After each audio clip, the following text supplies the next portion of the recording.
दोनों ही योगी भी और मोदी भी दोनों ही ऐसे हैं, ये तो ब्रह्मचारी है, वेद के आदेश का पालन कर रहे हैं। लेकिन ना याद रखना, ऐसे ब्रह्मचारी के लिए नहीं वेद कहता।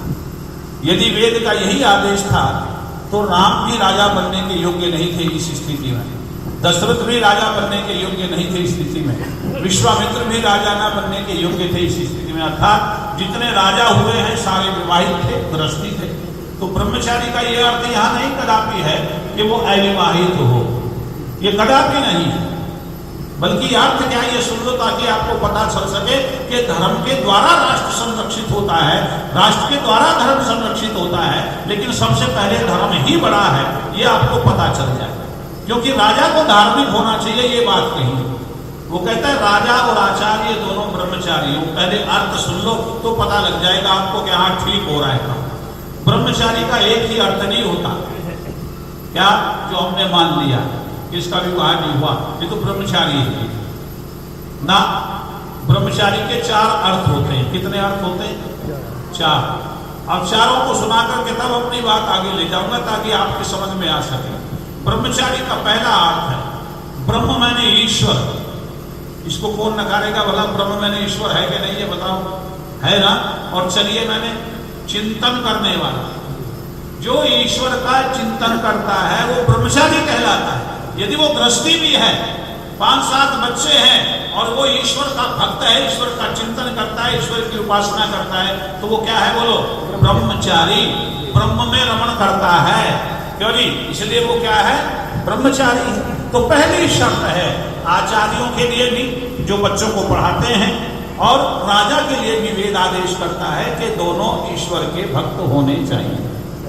पहली शर्त वेद कहता है जो व्यक्ति आचार्य यदि ईश्वर का भक्त नहीं है, नास्तिक प्रवृत्ति का है, तो आने वाली संतानों में नास्तिकता पैदा कर देगा।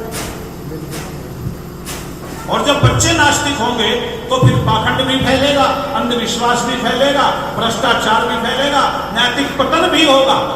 इसके पीछे बहुत कई कारण लगते हैं। जो लोग कहते हैं ईश्वर को मानने से क्या लाभ है, उनको पता ही नहीं कि ईश्वर को मानने से क्या लाभ है।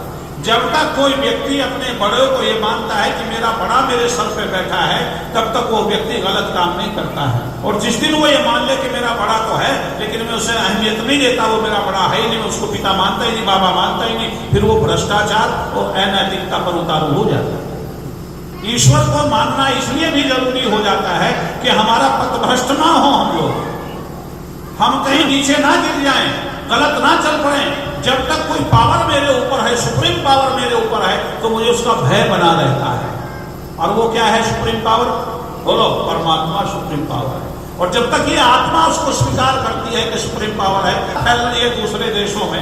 आज जो है जीव को मार करके खा रहा है, आज एक दूसरे का दुश्मन बन करके बैठा है। चीन जैसे कम्युनिस्ट देश में ये स्थिति बनी हुई है। भले ही वो धर्म से लोग कहते वो ईश्वर को नहीं मानते, धनवान हो गए। धनवान होना कोई जरूरी है दुनिया?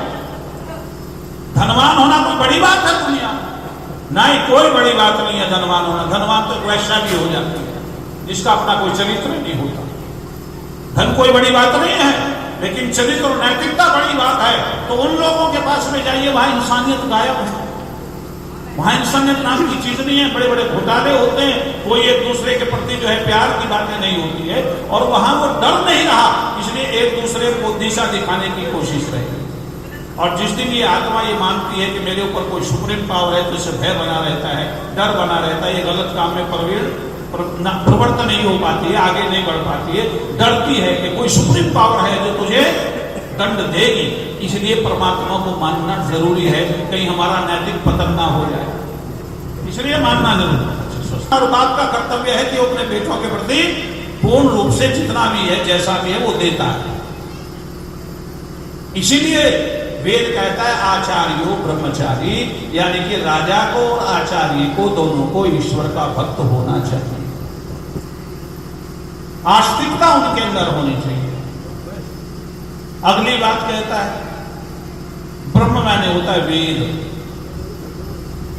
ब्रह्म के अर्थ वेद। और चलिए कि मैं अध्ययन करना, जो व्यक्ति वेद का अध्ययन करता है, वेद को पढ़ता है, क्योंकि एक तो होता है परब्रह्म ईश्वर और एक होता है